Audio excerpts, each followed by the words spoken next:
Selamat datang kembali di sesi Kupas Tuntas kita.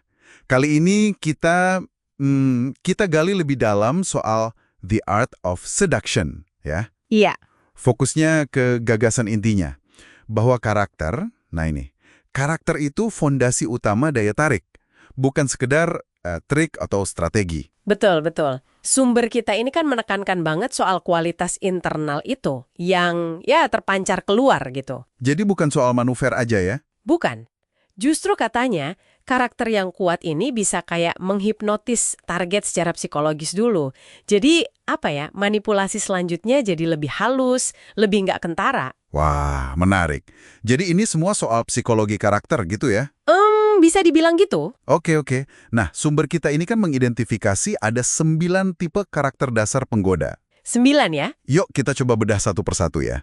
Mulai dari yang pertama, mungkin yang paling klasik, siren. Siren, iya. Katanya mereka punya energi seksual yang, melimpah dan pinter banget maininnya. Iya, dan secara psikologis energi ini kan kuat banget ya. Karena menjanjikan kesenangan yang intens. Sesuatu yang ya banyak orang cari lah. Daya tarik yang primal gitu ya. Betul, menyentuh insting dasar kita. Oke, nah, kalau siren fokusnya ke kenikmatan, tipe kedua ini Rake agak beda ya. Beda, Rek ini digambarkan sebagai pemuja lawan jenis yang kayaknya nggak pernah puas gitu. Nggak pernah puas. Iya, dan hasratnya itu katanya nular. Ada nuansa bahaya, tapi justru itu yang bikin menarik. Kok bisa bahaya malah menarik? Nah, justru itu kuncinya. Hasrat yang kelihatan liar, nggak terkendali, itu kan menyeratkan semacam, kebebasan dari norma sosial. Oh, Sesuatu yang mungkin diam-diam didambakan targetnya. Jadi Rek ini kayak nawarin pelarian gitu. pelarian dari aturan ya. Menarik. Oke, dari yang liar, tipe ketiga, ideal lover. Ini kayaknya lebih halus ya. Jauh lebih halus. Ideal lover ini punya kepekaan estetika. Estetika. Maksudnya? Jadi mereka menerapkan keindahan itu dalam romansa. Bikin targetnya merasa ditinggikan, merasa spesial banget. Oh, jadi bukan cuma soal fisik ya? Bukan sama sekali. Ini mainnya di ranah idealisme target. Targetnya merasa terhubung ke level yang lebih tinggi, artistik, atau bahkan spiritual. Wow. Jadi romansa dijadiin kayak karya seni gitu. Persis. Dan Anda jadi inspirasinya. Itu yang bikin kuat. Oke. Dari yang mengangkat, kita pindah ke yang agak unik nih. Dandy. Dandy. Ini menarik juga. Sumber bilang mereka mainin citra diri, kadang ambigu gendernya androgini gitu. Pokoknya selalu tampil beda. Gimana tuh kerjanya? Jadi diri sendiri banget gitu. Bisa dibilang gitu. Mereka jadi kanvas berjalan buat ekspresi diri. Mungkin sesuatu yang Anda juga inginkan secara nggak sadar. Kebebasan ekspresi ya. Oke. Nah, kalau dandy itu soal menciptakan citra, tipe berikutnya natural. Kayaknya kebalikannya ya. Betul. Natural ini justru soal spontanitas, keterbukaan. Kayak anak kecil gitu. Ada pesona kekanak-kanakannya, iya. Yang katanya bisa melucuti pertahanan orang. Kok bisa? Karena di dunia yang seringnya kaku, penuh perhitungan, kepura-puraan, sosok natural ini kayak angin segar. Terasa otentik, asli gitu. Jadi kontras ya sama dunia dewasa? Banget, menawarkan sesuatu yang simple dan jujur. Rasanya asli. Oke, dari yang asli kita ke yang agak misterius nih. Koket. Nah, koket. Dikenal mandiri, punya ketenangan yang anehnya memikat, terus jago main tarik ulur. Apa sih yang bikin ini efektif? Ini paradoks yang menarik banget.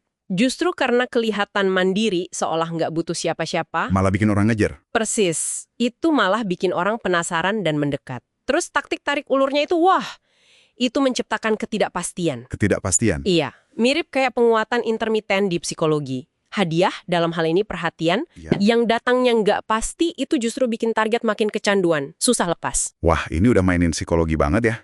Oke, kalau koket main tarik ulur, nah charmer ini kayaknya beda lagi. Beda, charmer ini ahli menyenangkan orang, makhluk sosial banget. Fokusnya apa tuh? Fokusnya bikin orang lain merasa nyaman, merasa dihargai. Itu pesonanya. Oh, jadi main di ego targetnya ya? Tepat sekali. Charmer itu master memvalidasi ego target. Membuat Anda merasa penting, didengarkan, dipahami. Kan itu kebutuhan dasar kita ya, dihargai. Iya. bikin kita merasa jadi pusat perhatian gitu ya, walau sebentar. Nah, itu dia. Oke, lanjut tipe ke-8. Karismatik. Sumber bilang mereka ini punya kepercayaan diri yang luar biasa. Memancar gitu. Iya, dan kehadirannya itu bisa menggairahkan, bikin orang pengen ngikut. Ini bukan sekedar pede biasa kan ya? Jauh. Karisma sejati itu katanya datang dari kualitas batin yang kuat. Kualitas batin, kayak apa tuh? Kayak keyakinan yang dalam, energi positif, punya tujuan atau visi yang jelas. Itu semua kayak memancar keluar secara alami. Jadi kayak ada api dari dalam gitu. Pengen, percaya, atau ikut. Oke. Tinggal satu lagi nih. Terakhir, star. Star. Ini digambarkan tampak halus, agak tidak duniawi, terus menyelimuti diri dengan misteri. Jadi objek fantasi katanya. Betul. Star ini memanfaatkan kecenderungan kita buat lari ke mimpi atau idealisme. Lari ke mimpi ya. Iya. Jarak dan aura misterius mereka itu bikin kita bisa memproyeksikan fantasi terdalam kita ke mereka. Oh, jadi mereka jadi kayak layar kosong gitu ya? Tepat. Mereka jadi apapun yang kita inginkan dalam imajinasi kita. Wow. Oke, jadi lengkap ya 9 tipe ini. Semuanya, menurut sumber kita, adalah inti dari daya pikat. Fondasinya lah. Bukan soal fisik semata, tapi lebih ke permainan psikologis karakter itu sendiri ya. Iya, sangat psikologis. Nah, terus apa artinya semua ini buat pendengar kita? Buat Anda? Ya, memahami tipe-tipe ini bisa jadi kayak kacamata barulah buat melihat interaksi sehari-hari. Bisa ngenalin polanya gitu ya. Bisa mulai ngenalin polanya, baik di hubungan personal atau mungkin di kerjaan juga. Dan ini juga memunculkan pertanyaan penting buat diri sendiri sih. Pertanyaan apa tuh? Kenapa ya kita secara pribadi kok bisa tertarik banget sama tipe karakter tertentu? Kebutuhan apa atau fantasi apa sih dalam diri kita yang klik sama kualitas mereka? Wah, itu pertanyaan yang dalam ya. Menarik untuk dibawa pulang dan direnungkan. Iya. Mungkin Anda bisa coba pikirkan, dari 9 tipe tadi, ada nggak sih yang paling sering Anda temui? Atau mungkin mana yang paling bikin Anda penasaran atau tertarik?